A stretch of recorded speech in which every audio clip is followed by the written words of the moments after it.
Hello and welcome. I'm Alexa Gilmore, your friendly neighborhood AccuDoc, and this is your daily dose of no-nonsense medicine, and we are finally at part 3 of our little introduction here to anti-inflammatory eating, i.e. learning how to eat real food again, because in so many ways that is all that anti-inflammatory eating is, in all of its simplicity and all of its complexity, given the food landscape that we all find ourselves in. So we've already gone over the basics. In part 1, we talked about what it is, why it may be of interest for some of us, for most of us, to make some moves in this direction toward eating this way, i.e., this is one of the most important things that we can do for our health, both now in the moment, in real time, and for our future selves. Consistently nourishing ourselves with good food is true preventive medicine. In part 2, we had a little highlight reel of things to avoid and to try to purge from our homes, in the interest of making better choices and maybe not being tempted and making room to bring in the stuff that we're going to talk about today. We talked especially about the 56 different kinds of sugar making their way into your processed food and the poor quality inflammatory oils and fats that we find everywhere in processed food and beyond. So if you missed parts 1 or 2, I encourage you to go back and watch or listen those to get the background to what we're going to talk about today or to round out the series. So let's talk now about what do we want in our pantry. What are the ways that we can set ourselves up for success by having some new and improved alternatives on hand so that eating this way moves out of the theoretical, gosh, that sounds good, I would like to, and into the practical, we're going to give this a try, even if it feels clumsy and weird, and we've got to start somewhere. Often, when I have these conversations with people in the clinic about making these changes, which happens all of the time because this stuff, food, is so fundamental to getting a handle on so many conditions. And we talk about the what not to eat list, which feels vast for people. And folks can often look like a deer in headlights. And the question is, well, then what can I eat? It feels like we've taken everything away. And I just want to say that I understand that feeling. I understand the question. I feel for you. I feel for historical me that felt the same way. I am a clinician and have been for a long time. I'm also a human who lives in our food landscape. And I feel for you because our food system, and for historical me because our food system and our whole culture around food and around feeding and around nourishing ourselves and our loved ones has become so twisted in so many ways, and certainly is far removed from what our ideas are of what medicine is. So even though we know that like eating food is healthy, we don't I really don't think we appreciate um how much it's medicine and how much it's the opposite of that when we're not eating well. But anyway, I assure you that you actually can eat so much, like everything except for like the 3 or 4 main food items that are in all of the processed food on all of the shelves. So all of the foods that grow in the fields and in the ground and on the trees and on the bushes and on the vines and the animals that are raised well and raised on the diets that they are meant to be eating if you are so inclined to eat meat, which, side note, Chinese medicine does not have an opinion that vegetarianism or veganism is better necessarily. But anyway, that's for another time. Um, but eating this way, you can eat so many things, but it does take some willingness. It takes some patience. It takes some curiosity. It takes commitment, because eating this way, unfortunately, does run counter in many ways to what most of us experience as the mainstream relationship to food and eating. I hope that that starts to change. I hope to be a voice for that change, and I invite you along for the ride here. Okay, so let's start in the fridge. Veggies rule. They are the mainstay of a healthy, health promoting, real food diet, no matter what other things we're folding in to accompany them. If you don't like veggies, we're gonna need to work on that. And I'm sure somewhere around here there's other things, or there will be other things to talk about how we can start to think about veggies differently, and also why they can be troublesome for people. I have a lot to say on that. Um, Essentials in your fridge for veggies. Number 1, leafy greens. So, kale, spinach, chard, arugula, collards, dandelion greens, turnip greens, beet greens, bok choy, baby bok choy, watercress, just to name a few, all packed with essential nutrients, with vitamins, with minerals, with antioxidants that support all the things. So I know we hear about this theoretically, but part of my mission is to drive home that, like, this is actually true, that our bodies actually need these things to be able to run themselves optimally and to heal themselves in the ways that they know how to do. So this is not theoretical. We need these foods. Our bodies need these foods. Our minds need these foods. So steam them, saute them, put them in soups and stews. The more delicate ones, like watercress and arugula, can be eaten raw in salads, but also mostly for really important reasons that I will get into in much more detail slash have gotten into in much more detail in other places.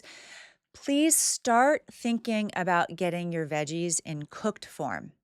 So that means in soups, in stews, that means lightly steamed, lightly sautéed, roasted.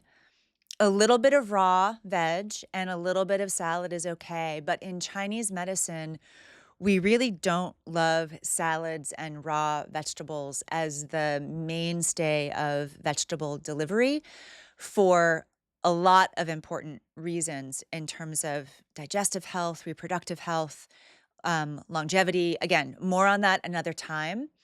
But think about cooked veg. We in our house regularly make a green blended soup that's delicious.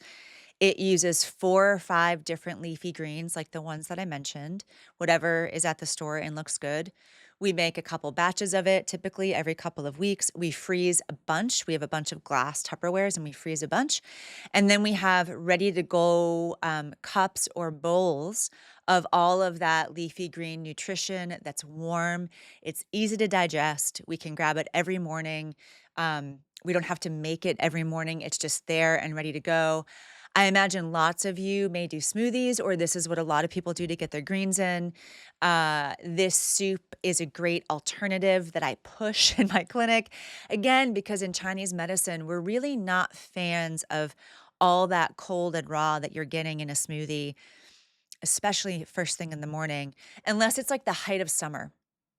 Again, more on that later. So this green soup is the way in our busy household that we've created a routine so we can know, kind of without thinking of it, Monday through Friday as we're blasting through our week, that we can regularly be getting these important veggies without having to think about it and cook them every single day. You may come up with some other great idea. We also want cruciferous veggies in the fridge. So these are things like broccoli and cauliflower, Brussels sprouts, broccolini, broccoli rabe, purple and green cabbage, Napa cabbage, bok choy, radishes, turnips. Oh, have you had those fresh little white spring turnips? They're like candy. Um, let's see, kohlrabi, kale, collards, mustard greens. You'll notice there's some overlap here with the green leafy veg. Some of them fit in both of the categories. And also, remember how I said you can eat all the things? We've just listed like 18, 15, 18 different things already. So, like, you can eat all the things except you can eat all the things. Also, we've talked about this. You do you. Eat whatever you want. But when we're talking about eating this way, we're talking about removing processed food and like 4 actual real foods on a regular basis. Anyway, Cruciferous veggies are, again, they're powerhouses of nourishment. They are anti-inflammatory. We know that they contain compounds that can prevent several types of cancer. They support liver detoxification, making them great for us in general and great for our livers, making them great for all kinds of things from a more medical or clinical perspective, including hormonal issues that include the liver being congested and not processing hormones out well. That includes certain kinds of PMS or PMDD and other menstrual issues. Cook them like I mentioned the greens. So you can steam them, you can saute them, you can put them in soups and stews. You can also roast these, especially in the colder months. Roasting them as a cooking method adds more heat to them. Winter is the season to do that, where we like to infuse our food with more heat, especially when winters are as cold as they are here in a place like Maine.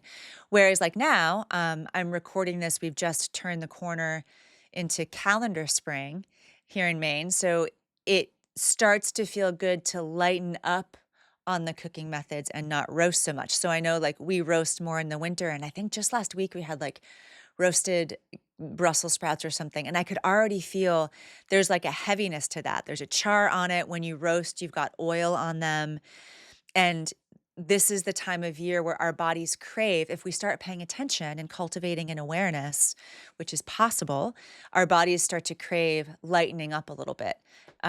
So roasting in the winter can feel good, like in January when the temperatures are really cold, but then moving into steaming or sauteing as we move into spring, it helps with an inner spring cleaning as we cultivate this awareness, and maybe we're drawn toward doing a spring cleaning of our bodies like we often feel inspired to do in our houses as the weather warms up. Shake off winter a little bit. So, green leafy veg and cruciferous vegetables, these are the superstar staples. And a bunch of these are always on our shopping list every week. They're in the fridge year round. And then we've got other fresh vegetables and vegetable adjacent items. So we always have things like onions and garlic and carrots and celery. Great if you're doing some kind of quick last minute stir fry. We keep them on hand also for making soups and stocks. If that's your jam or you want it to be your jam, we make a lot of soup in our house for a lot of reasons that I talk about more elsewhere. But that means for us that we're also making a lot of stock, which you could buy. You don't have to be making stock, of course, right out of the gate. That could be a phase 2 or 3 or 4. Mushrooms are great year round, different varieties of them. We always have fresh slicing veggies for snacking or munching. So carrots or watermelon radish, daikon, those sweet spring turnips that I mentioned. That crunch can be really satisfying. And you may notice as you're making the shift that if you get that crunch, like you might be craving processed crunchy snack food because of the crunch, and it might be easier for you to leave some of those things behind, like chips and crackers and pretzels and stuff, if you've got that crunch through something like a radish or a daikon, which is not only a vegetable, which is great, but daikon and radish, this is next level, but they help to really stimulate your digestion as well. So, anyway, you may discover that it's crunch that you're craving and that you're able to satisfy that craving in a different way if you've got some of these on hand and you can resist the pretzels a little bit more. In the winter months, we'll also have more starchy root vegetables around, like beets and turnips, rutabaga, parsnips, all the winter squashes, acorn, delicata, kabocha, butternut, all the other Hubbard. Also yams and sweet potatoes. There's really delicious white flesh Japanese sweet potatoes. Consuming more starch in the colder months matches the nature of the season, and it matches more of what our body needs. Um, Many of the vegetables that I just mentioned as starchier veggies are also storage crops. So they're like in season in the winter when other veggies aren't as much in season. So if you're trying to track that at all, which I encourage for a lot of reasons, but can also 100% be phase 2 or 3 of thinking about this because there's no reason to bite off all of this at once. Um, I forget where I started that sentence, so we're moving on to the next one. Um, yeah, okay. So then as spring comes on, there's more fresh spring greens available, so like arugula, and maybe there's spinach happening local to you, and then there's the snap peas and the snow peas. There's asparagus. Um, I'm not personally gonna go get asparagus in December. It's a super springtime veggie, so I love to just not have it the rest of the year, and then we have a little window in the spring when asparagus is in season, and we enjoy the heck out of it, and then the season's passed. Same thing in the summer. In the summer, we've got summer squash, zucchini, patty pan. High summer or later in the summer, there's eggplant and bell peppers and tomatoes. Um, there's a lot of reason, especially for the bell pepper, tomato, and eggplant. Those can be problematic for some people. I'm not going to get into that now. Sometimes when people switch to eating veggies, those particular veggies become the staple. And I would encourage you to think about those green leafy veggies and the cruciferous veggies as more of the staple, and the nightshades, the eggplant, the bell pepper, and tomato, to enjoy the heck out of them when they're in season or once in a while, but maybe not think of those as like your daily or weekly staple veggies. So yeah, in general, as you think about any vegetables beyond those staple ones that I mentioned at the outset, leaning into what's in season where you live is just something to play with. If you're still, new to this and you're just trying to not have a donut or a muffin or cereal for breakfast every morning, don't worry about that seasonality nuance just yet. Like I said, maybe that's the next phase for you. But as you pay more attention, you may actually start to feel in your body why squash makes more sense or feels better in your body in January than it does in July. Or similarly, that the tender, fresher, green, sweet, kind of refreshing veggies of springtime feel so good in the spring because they're bringing that freshness and lightness, helping our bodies wake up and lighten up from winter. Fruits and berries. So great to have some fresh fruit on hand. I think it's always great to think seasonally here when you can seasonally and locally. Like again, like the asparagus, I'm not a fan of trying for fresh strawberries in December. I'm probably never going to reach for those. For one, I mean, they're not in season. They're shipped from far away, but they also just don't taste good usually. Living in Maine, we have berry season. So there is a season for raspberries and blueberries and blackberries and strawberries, and we eat a lot of those during that season. And then again, like the asparagus, the season is over, and it's kind of nice to just let it go. And we have apple season in the fall, so I'd encourage you to lean into what's local and what's seasonal, and then also maybe think about what's seasonal. It might be non-local, but seasonal. So citrus is best in the winter. So maybe go for your citrus in the winter, but leave it the rest of the year. Pears in the fall and winter, that kind of thing. Stone fruits as they come into season. Um, there's a lot more to say here on fruit, but I'll leave it at that for now, with the one caveat of we talk about fruits and veggies. Fruits are great. Veggies, eat more veggies than fruit. It would be my recommendation for a whole lot of reasons. Avocados, they're not local really for maybe for some of you, but they're certainly not local here for most of us. But they're great to have around nonetheless. They're rich in healthy fats and anti-inflammatory compounds. They're delicious, or I think they are. They can really round out a quick meal. They help you feel full and satisfied. So if you're a fan of avocados, having that be on your weekly shopping list can be helpful. Thinking about fermented foods. Do you have any of these in your fridge? Have you ever had any of these in your fridge? It's so important to think about and support our gut microbiome. We kind of can't overstate that. So we can all take probiotics for sure, But eating fresh fruit and vegetables, especially local and in season, um, can help our gut microbiome, as can incorporating a variety of fermented foods into your diet. So things like sauerkraut or kimchi or kefir or kombucha or kvass, which is a fermented beet drink for the very adventurous among you. I think it's delicious in small quantities.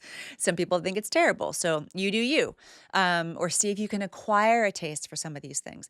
Even yogurt, making sure that it's like, organic and pastured when possible, and that there's plenty of fat in it and no sugar added. So that kind of yogurt. If you're not familiar with any of these fermented foods, maybe find one and try it.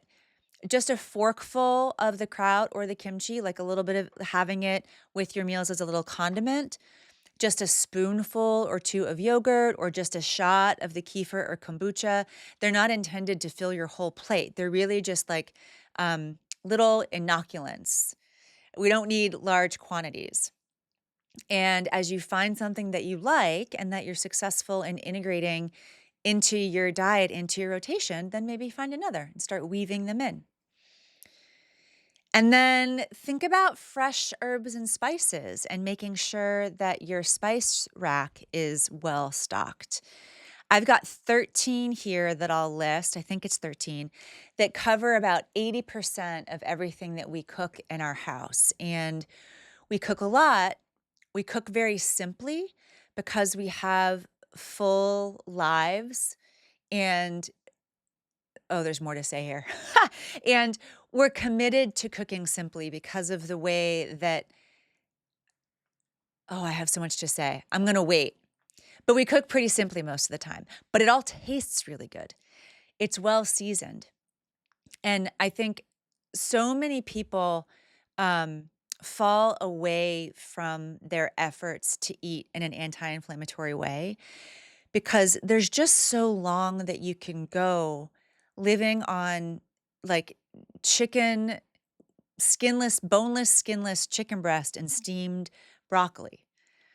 It doesn't do anything for your taste buds or for that nourishment of the soul that we've talked about. That's such an important part of food and eating, and that is not something that we want to deny you as you're trying to eat in a healthy way.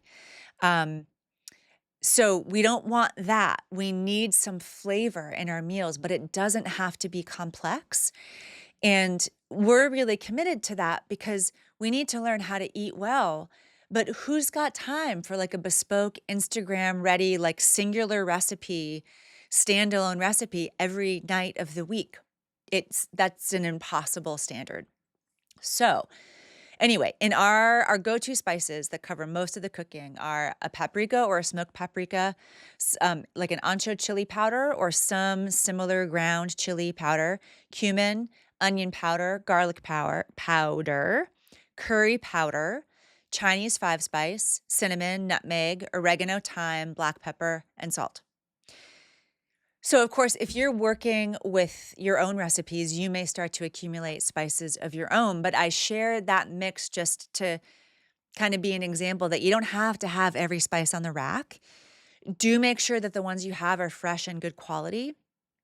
Spices, like food, like herbs, like supplements, like vitamins, they are only as good as the quality. And spices are so medicinal. They are packed full of phytonutrients and antioxidants, but you want them to be fresh and vibrant. Okay, moving on. We're getting there. Things you might want to have in your freezer. Think about having some frozen fruits and veggies on hand. So frozen berries, leafy greens like spinach or kale or a mix, a bag of peas, mixed vegetables like broccoli and cauliflower. These are all great for last minute meals or throwing in soups and stews or making stir fries. They're sometimes more affordable than going all fresh all the time. Maybe having some wild caught fish. We often like salmon. We often keep shrimp around for last minute easy stir fries with a bunch of veggies. Other proteins that you may want to have on hand, I guess this is moving away from the freezer, but as we're on proteins, tofu and tempeh, great vegetarian sources of protein, both really good for you, easy to cook with, like in a planned, prepared way, or to turn into a really quick dinner with sautéed veggies and some spices and a stir fry. Always making a bunch. That way you have some left over for breakfast or lunch the next day if you're kind of in the middle of a busy week and cooking, you're finding yourself in a cooking pinch on a regular basis.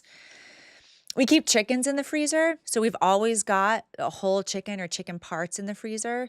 Again, I've mentioned elsewhere, hopefully these are organic and pastured when you can, which is true of any meat that you're gonna consume. So we'll have a whole chicken or chicken thighs. We'll specially buy them when they're on sale. And they're great to have around, again, just for seasoning and throwing in the oven or throwing in a crock pot to slow cook all day while you're at work. So those are some ideas for recipes to start to look up, again, one at a time, and then just incorporate them into your routine, or into your repertoire. And then in the pantry, so we're kind of done with the fridge, the freezer, the spice rack. Whole grains. So rice. Another side note, topic for another time. White rice has been demonized, so I'll save that for another conversation. So we have white rice in our pantry. It's okay if you do too. So white rice, wild rice, quinoa, oats, especially steel cut oats because they break down more slowly than rolled oats or certainly quick oats, barley, amaranth, buckwheat, farro. If it sounds like I'm speaking a foreign language with some of these grains, maybe that's reason enough to try one or two of these. Find a recipe, see what you think, slowly incorporate them into your cooking routine. There are reasons, of course, why some of you may want to not lean into the grains or the starchy vegetables, but again, we're not going into those kinds of details here. Those are great whole grain options, full of nutrition. Legumes, so lentils, chickpeas, black beans, kidney beans, all kinds of beans. Lentils are some of the highest in protein, and they're delicious. They also, side note, the smaller beans tend to be easier to digest than larger beans. So if your digestion is less than robust and you struggle with beans, another side note, if you do struggle with beans, I would even say it's probably a sign that your digestion actually needs support, could really use some strengthening, as opposed to a sign that beans are inherently the problem. More on that elsewhere. But in any case, small lentils are high in protein. As a small bean, they're some of the easier ones to digest, and there's lots of different kinds. You've got red and green and French lentil. You could start by learning how to make a dal with lentils, which is a simple Indian lentil stew. It's an Indian staple. Great for any meal. Great for extra protein at breakfast if you make it ahead and then dole it out into single serving sizes for the week to make sure that you're getting protein as you start your day. You could also do a slow cooker chickpea recipe, make a big pot of beans on the weekend, and then you've got them on hand for several meals. You can pop some in the freezer in single serving or family serving meal sizes to eat later. You can throw them in soups and stews, so really easy and versatile. You could make a pot of them and turn it into hummus. Nuts and seeds, walnuts, almonds, chia seeds, flax seeds, sunflower seeds, cashews, pecans, pumpkin seeds, pistachios, pine nuts, macadamia nuts, hazelnuts. Again, I just offer, what were we saying about the what do I eat question? There's nothing for me to eat. There's so many things. We keep nuts in mason jars, so we have a lot on hand of different varieties, and we keep them in glass jars, mostly in the fridge to make sure that their oils stay fresh and don't go rancid. Think of a serving size of nuts as 30 grams. If you have a kitchen scale, you can weigh that out to get a sense of how much that is. Maybe that's like a quarter cup, less than a quarter cup, depending on the nut. Probably a little less than a quarter cup. Nuts are so great for us. They are nutrient dense. They are also calorie dense. So depending on your personal health goals, you may want to maintain an awareness around serving size here. Their density can also create what we call a stagnation, creates a kind of stagnation in our digestion.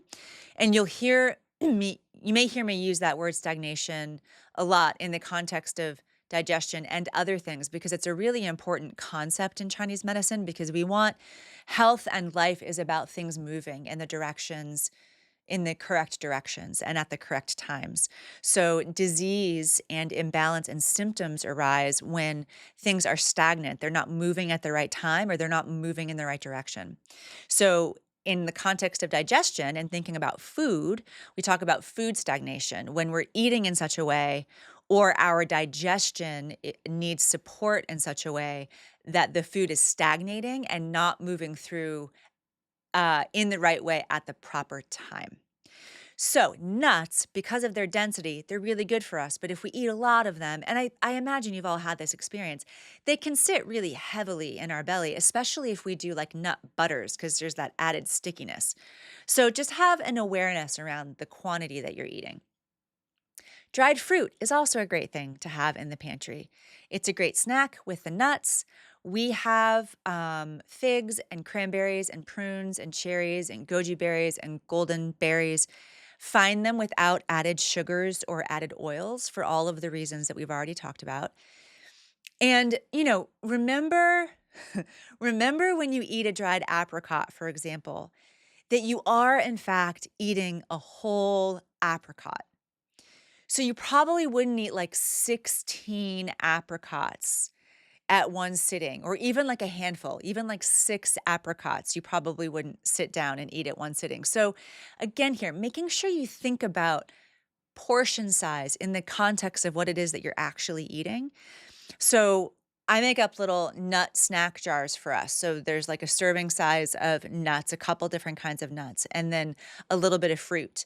So that might look like 2 apricots or dried apricots, right? Or 2 dried figs or 2 prunes in these little nut jars that I pre-make on the weekend. So we have those for grab and go snacks during the week. So again, just be aware about the portions, and there are reasons why dried fruit might not be the best snack for you, but that's for another um, that's for another day. You want to make sure you've got healthy fats and oils in your pantry. We've talked about the kinds that you want to remove, but what are you going to replace them with? Extra virgin olive oil is great. Avocado oil is great. Coconut oil, even butter. These are all great to have around to cover all of your cooking bases. So with using all of those, you've got oils to bake with, you've got oils to roast things with, you have oils to saute, you have oils to drizzle. You've got all your bases covered if you've got those in your pantry. And then think about some canned goods. So maybe cans of tomatoes, organic tomatoes, or coconut milk, canned beans. Some people find that as they're trying to make this shift, that canned beans are an easier place to start than the dry beans I mentioned above. Dry beans are typically going to be more economical. Canned beans are maybe more convenient and also great for last minute dinners. So they're great to have in the pantry for that purpose when you're trying to eat well in a pinch. Tinned fish. We've talked about mackerel and sardines among those small fishes that are really great sources of those anti-inflammatory omega-3 fatty acids. So this may sound crazy, but if you try it, you might really like it. Maybe not at work with in your work kitchen, but maybe on a Saturday or something.